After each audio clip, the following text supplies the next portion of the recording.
Baik, kita berdoa kembali. Bapa kami, Allah kami yang bersemayam bertahta di dalam kerajaan sorga, saat ini kami bersyukur dan berterima kasih kepadamu atas perlindungan, penjagaan, dan pimpinan Tuhan sepanjang tahun 2025. Boleh kami tiba sampai pada tahun 2026 ini. Bapa di surga, saat ini kami akan mulai perjalanan kami pada hari ini sampai kepada hari terakhir tahun 2026 ini. Biarlah Tuhan akan menyertai, memberikan Roh Kudus kepada kami, sehingga kami boleh menelusuri atau menjalani tahun ini dengan penuh berkat dan penuh keberhasilan. Terpujilah namamu, dalam nama Tuhan Yesus kami berdoa. Amin.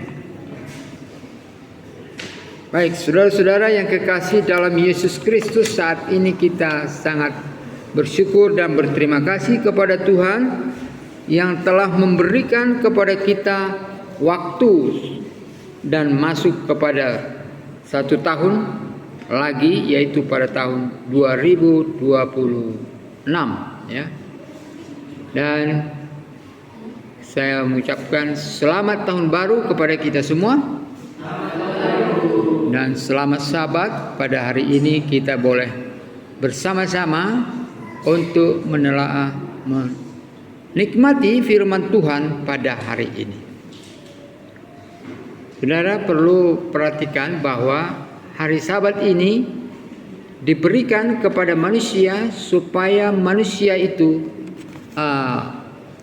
boleh berkenalan, bertemu, dan menikmati siapa Tuhan melalui firman-Nya. Tadi lagu yang sudah disampaikan, lagu tema untuk tahun ini, semuanya berdasarkan apa? Alkitab, ya, Alkitab. Saudara-saudaraku yang kekasih dalam Yesus Kristus, saat diberikan kepada kita waktu, maka manusia yang percaya akan menggunakan waktu itu dengan baik dan benar. Cara menggunakan waktu itu adalah ketika mendengarkan, kita mendengarkan dengan sungguh-sungguh. Ketika berbicara, kita membicarakan dengan sungguh-sungguh. Yang semua yang kita akan cari adalah apakah itu sesuai dengan firman Tuhan atau tidak. Saudara-saudaraku yang kekasih, kita masing-masing sedang mengadakan perjalanan, ya. Tahun ini mengadakan perjalanan menelusuri Januari, Februari, Maret, April, Mei, Juni, Juli, Agustus, September, Oktober, November, dan Desember. Dan kita diberikan tanggung jawab untuk memanfaatkan waktu 24 jam. Jadi per hari, ya. Jadi tidak per 1 tahun. Kita telusuri per hari. Habis hari ini, besok hari keberapa lagi? Besok hari apa? Hari keberapa besok? Hari Minggu? Hari pertama, ya. Itu terus berlanjut, hari pertama, hari kedua. Jadi tugas kita hanya per hari. Kenapa kita tidak per tahun? Karena kita akan susah jadinya, ya. Jadi step by step, ya. Selangkah demi selangkah. Saudara-saudaraku yang kekasih, di dalam mengadakan perjalanan ini kita harus mempunyai teman. Kenapa? Siapa teman kita menurut Alkitab? Yaitu Yesus, ya. Dan saudara-saudara, kalau kita sudah berteman dengan Yesus mengadakan perjalanan, hasilnya apa? Kita akan tahu apa yang menjadi perintah daripada Tuhan Yesus, dan kita akan tahu apa hasilnya, ya, saudara-saudara. Dan dikatakan mengadakan perjalanan bersama Yesus yang akan mencapai tujuan. Kemana? Ke sorga, ya. Jadi itulah pelajaran kita pada saat ini, bahwa orang yang percaya mengadakan perjalanan bersama Yesus akan mencapai tujuan ke sorga, ya. Terus saudaraku yang kasih, perjalanan itu adalah membutuhkan perkataannya. Jadi kalau kita mau mengadakan perjalanan, kita harus tahu mau pergi kemana, ya, dan dari mana, terus pakai apa. Lalu saudaraku yang kasih, kalau masing-masing kita mengadakan perjalanan, kita harus bertanya, apakah saya sanggup untuk mengadakan perjalanan tersebut? Kalau itu sudah kita dapatkan, yang pasti perkataan atau tujuan kemana kita akan pergi, baru kita ambil keputusan untuk apa? Segera berangkat. Jadi yang jelas sekarang ini adalah kita sudah masuk kepada tahun 2026. Maka perjalanan kita menuju kemana?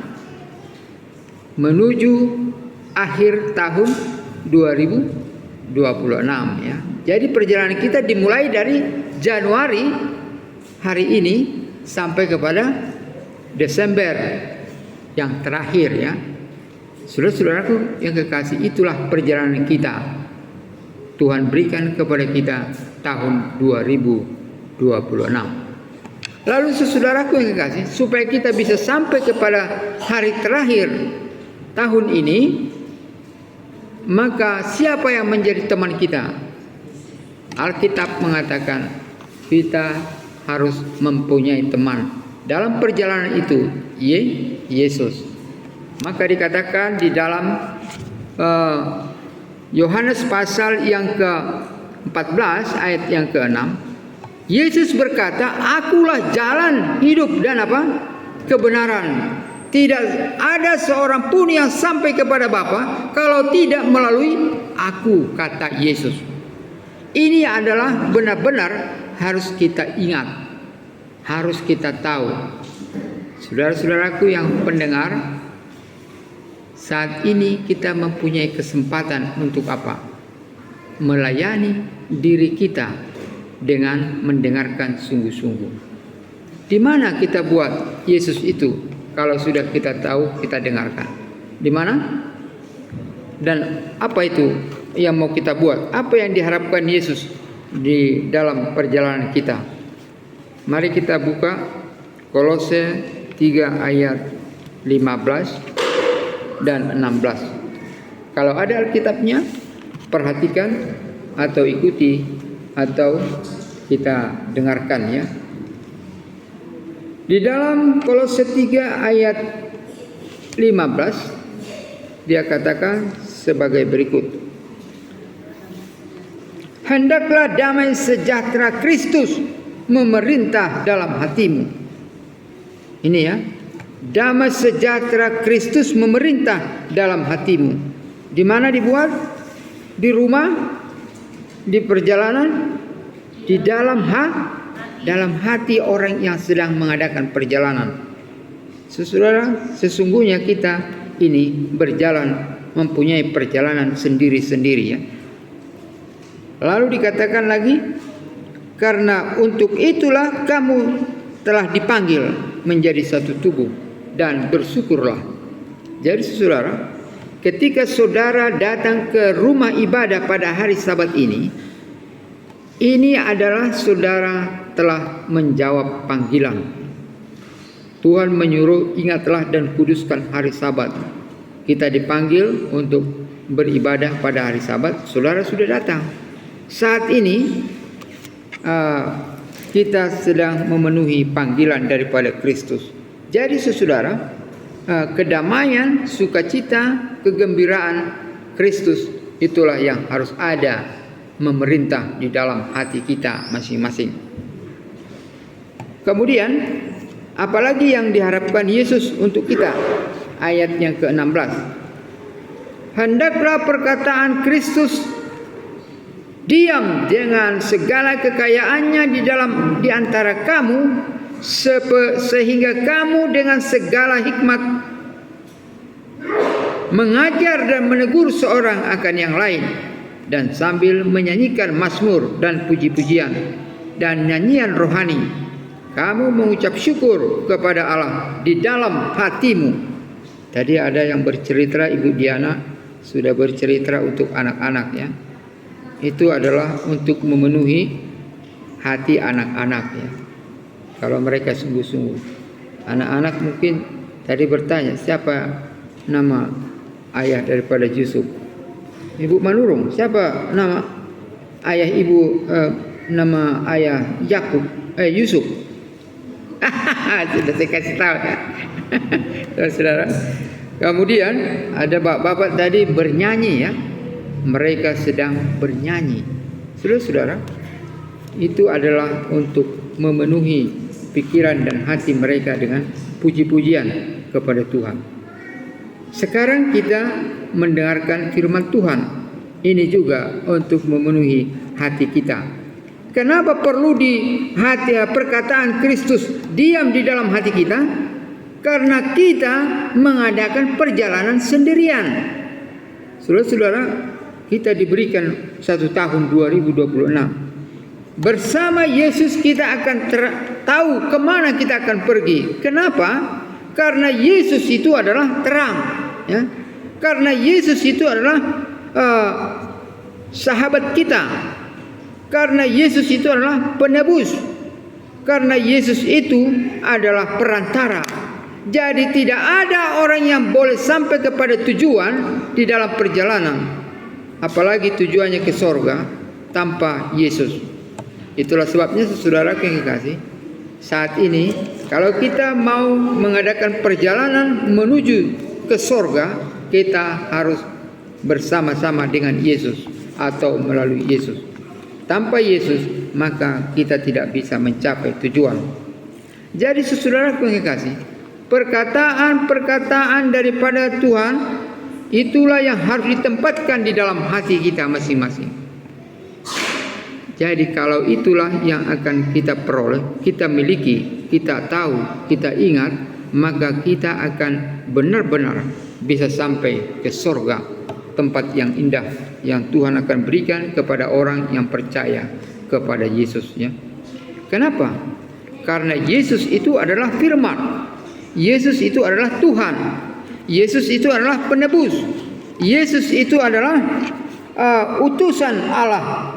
Dari mana? Dari sorga ke dunia. Jadi saudara, orang yang percaya tidak akan berjalan dalam kegelapan. Kenapa? Karena Yesus adalah terang. Kita boleh baca Yohanes pasal 8 ayat 12. Saudara-saudara, ayat-ayat ini memberikan kepada kita prinsip dasar supaya kita tidak keliru mengadakan perjalanan di atas bumi ciptaan Tuhan.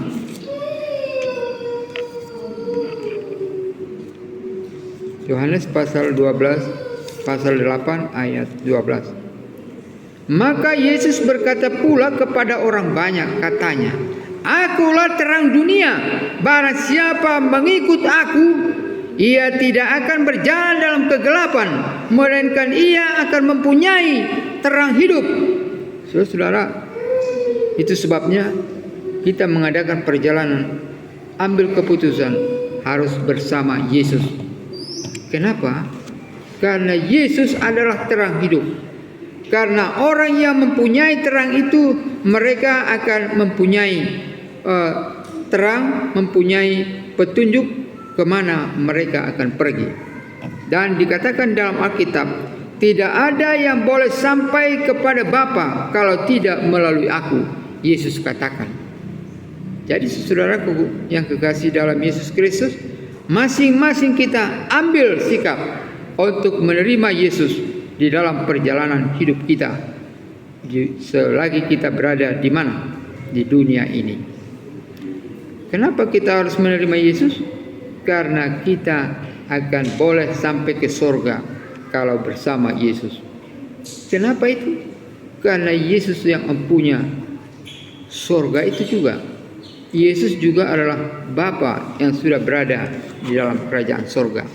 Saudaraku yang kekasih dalam Yesus Kristus, Alkitab jelas mengatakan bahwa kebenaran firman Tuhan itu tidak akan pernah bisa dirusak, dikaburkan oleh orang manusia. Jadi oleh sebab itu saudara, satu-satunya jalan kita terimalah Yesus sebagai Tuhan, sebagai penebus. Dan karena orang yang boleh masuk ke surga itu hanya orang yang benar, ya. Hanya orang yang memiliki firman Tuhan. Boleh kita baca yang terakhir, Wahyu pasal 21 ayat 8 ya.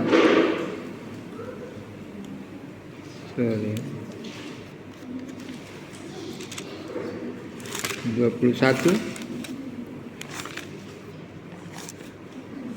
Tapi orang-orang penakut, orang-orang yang tidak percaya, orang-orang keji, orang-orang pembunuh, orang-orang sundal, tukang-tukang sihir, penyembah berhala, dan semua pendusta, mereka akan mendapat bagian mereka di dalam lautan yang menyala-nyala oleh api dan belerang. Inilah kemaksiatan yang kedua. Jadi saudara-saudara yang kekasih, ayat ini Wahyu 21 ayat 8 ini bukan menakut-nakuti saudara. Kenapa? Karena yang boleh masuk ke surga itu hanya mereka yang baik, yang benar, orang-orang yang percaya, dan orang-orang yang suci, orang-orang yang mengandalkan Yesus di dalam kehidupannya. Kenapa saudara?